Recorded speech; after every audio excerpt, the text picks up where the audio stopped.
Conquest of Paradise is a game for 2 to 4 players that takes us to the Pacific, to Polynesia, to a time when Europeans had not yet discovered this place on our globe. During the gameplay, we will build and develop our island empires. How? By discovering new islands, building villagers, colonizing new areas, building trade routes from canoes, but also sending warriors to conquer. During these expeditions, watch out for the waves. Hello guys, my name is Joanna, welcome back to my channel On Table Board Games, and in this video I will show you the new edition of the Conquest of Paradise board game from Phalanx.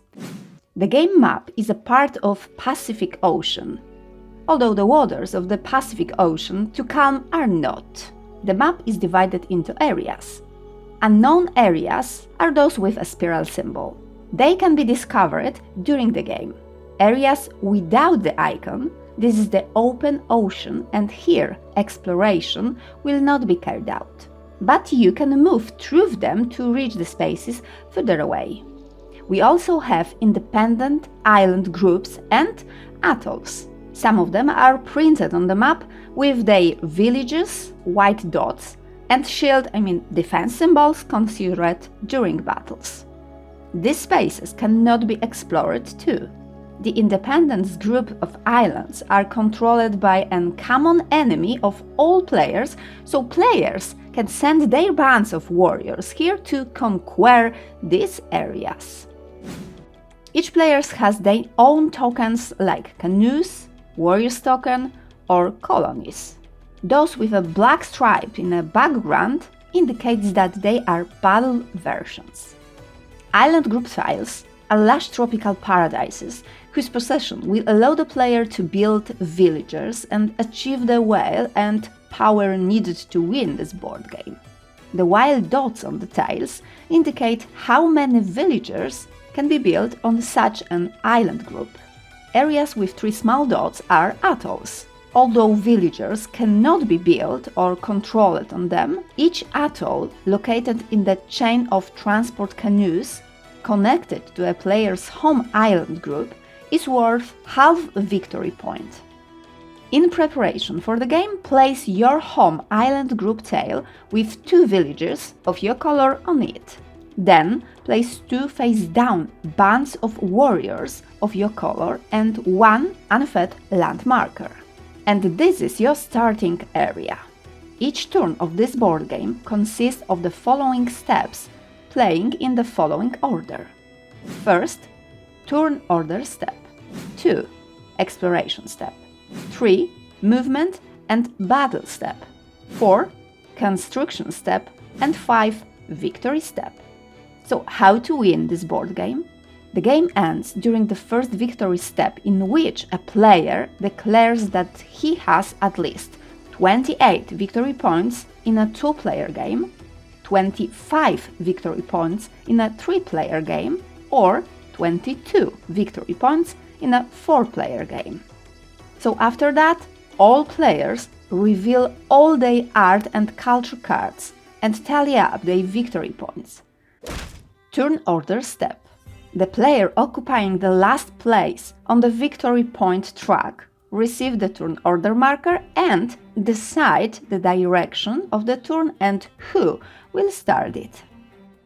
In the exploration step, players send out their ship pawn, their explorers, one by one, hoping to find new islands to settle. But remember, the road ocean waves can be treacherous and one must sail with caution. Or would you rather push your luck? Basically, in this step you can move your explorer pawn from the areas of your home islands to adjacent space by moving through known areas. When you reach an as yet undiscovered area, draw a discovery marker from the punch and look the both sides of it. One side of the marker indicates the type of discovery you have just made. It could be a group of islands, a palm tree symbol, it could be an open ocean, a blue token, or you find out that you are off course. The other side of the marker represents waves, 1, 2, or 3 waves. This will be on the markers of a group of islands and open ocean. If there are no waves on the marker, you can be sure that it's an off-course marker. So if you have selected an open ocean marker, place it in the space where it was discovered. If you draw an island group marker, draw an island group tail and place it on the space with your ship. You can lay the island tail face down, or you can reveal it immediately by placing it face up for the other players on the map.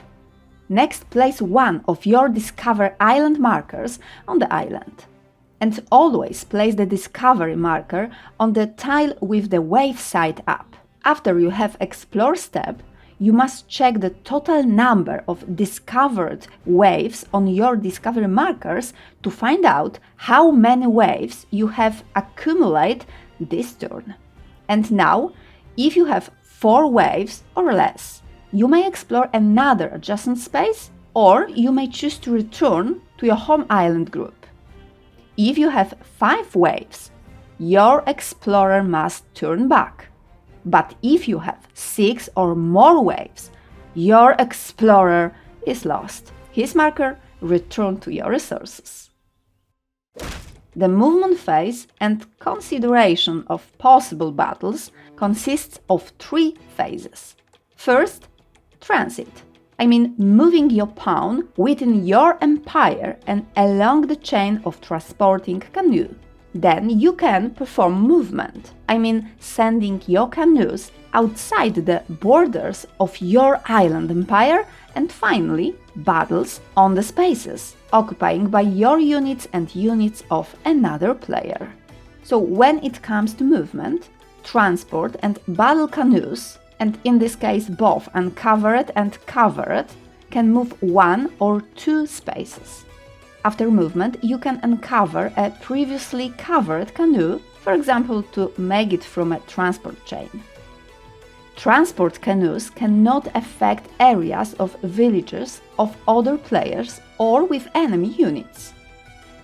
If you want to trigger a battle, then you can do so using only war canoes with bands of warriors on board them. You need to know that transport canoes can carry 1 band of warriors or 1 colony. Battle canoes can only carry 1 band of warriors. In other words, bands of warriors must be carried by battle canoes in order to attack. Now that you know the situation in which a battle occurs, it's time to describe how it should be resolved. So both players remove all their units and canoes tokens located on the dispute space and set them aside. Place the battle marker on this space. Now place your unit and canoes token in the following order: bands of island warriors, bands of warriors on battle canoes, and empty battle canoes placed on the front, I mean on the first line. Bands of warriors that arrived in transport canoes and all other not battle units and elements placed in the second row, I mean at the back. Remember that only the units and canoes at the front of each player takes an active part in the battle. Those in the second row do not take part in the clash. When you attack neutral island groups, and there are local warriors defending on the other side, when you attack an island group with 1 or 2 villages, place one of the defenders' local warriors on the front. If the island group has 3 or 4 villages, put 2 of defenders' local warriors on the front. And how will the battle play out in the case of spaces defended by no one? If the defender has no war units and cannot space any local warriors for the battle, the attacker automatically wins such a battle. The defender must withdraw from that space, surrendering control to new ruler. The battle is resolved with a roll of the battle dice. So the attacker rolls and checks the result. And there can be 4 possibilities on the dice: 2 shields, or spear symbols means defeat of the attacking or defending units. Or one shield and spear symbol each, it means panic of one side or the other. Then the units of the corresponding player should be moved from the front of the battle to the second line. Thus, they do not participate further in the battle. The battle between players continues until all units of either side are removed by defeating or flee due to panic. If the attacker wins a battle on an enemy-controlled island group, he can take over villages or remove all villagers from that island group. If you want to seize villages, you can seize one enemy village of each of your battle tokens you have on the front, warrior band or war canoe. Each defender village you take over must be replaced by an attacker village. The attacker takes control of the island group if he has taken over at least one defender village. When you attack a group of independent islands and win the battle, you must leave at least 1 pawn on the island to indicate in this way that you have control over it. Building step.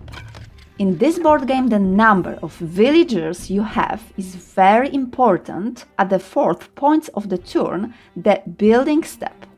So how many construction points you have depends on how many villages you own. Each village provides 1 construction point every turn. You will need construction points to buy art and culture cards, which will provide various bonuses and victory points at the end of the game. Importantly, players count and spend their construction points in secret from the other players. If you want to build a new village, you can do so on the island group you control by spending 2 construction points. To place a village, there must be white dot symbol on the island group tail. You can also build a village on a group of controlled islands where your colony token stands here. Then replace the colony token with a village marker. Remember that you can only build 1 new village per turn on each island group. The number of villages you can build on a given island group is limited by the number of symbols, white dots. You have to know that villages cannot be built on atolls. In Conquest of Paradise, you can invest your building points in developing the culture, environment and prosperity of your island empires, represented in this board game by art and culture cards. How to do it? Spend 2 construction points during the building step to select a culture and art card. Each player can only buy 1 card per turn in this way. So when you buy a card, draw the top card from the deck. You can reveal it at any time, immediately, at the selected point in any player's turn, or at the end of the game. Once revealed, a culture and art card remains revealed until the end of the game. Most art of culture cards provide victory points. Some of them provide an additional one-time effect, others a bonus that lasts until the end of the game. Some cards provide a battle bonus. A player with 2 or more those cards can use any of them in a battle. However, only 1 card can affect each dice roll. In Conquest of Paradise, you earn victory points for controlled villages, islands groups, atolls, and from art and culture cards. Remember that victory points for face-down art and culture cards are not counted until they are revealed. So to declare victory, all art and culture cards with victory points of them must be revealed. Ties in this board game are decided by the player with the most islands groups, and if there is still a tie, then the players with the most art and culture cards. Thank you very much for your attention and watching this video. If you are curious about this new version of the Conquest of Paradise board game, I refer you to its crowdfunding campaign, which has launched on the GameFound platform. I leave the link in the description below. Now I encourage you to leave a like and see you next time.